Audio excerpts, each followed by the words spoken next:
శ్రీ పరాభవనామ సంవత్సరంలో ధనుసు రాశి వారికి ఆర్థిక అభివృద్ధి మరియు లక్ష్మీ కటాక్షంగా ఉంటుంది.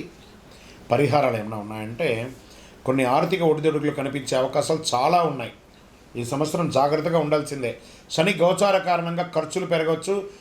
సంపద కూడా నిలవడానికి కొన్ని శాస్త్రబద్ధమైనటువంటి జ్యోతిష పరిహారాలు చేసుకోవడం మంచిది.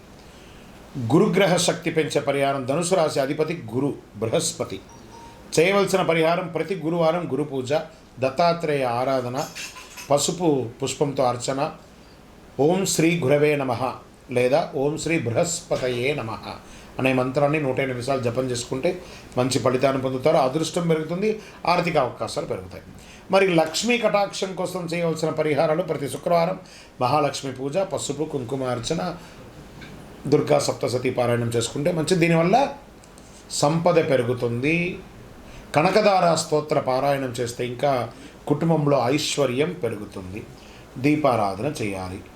గురువారం మరియు శుక్రవారం నెయ్యి దీపం వెలిగించడం చాలా మంచిది.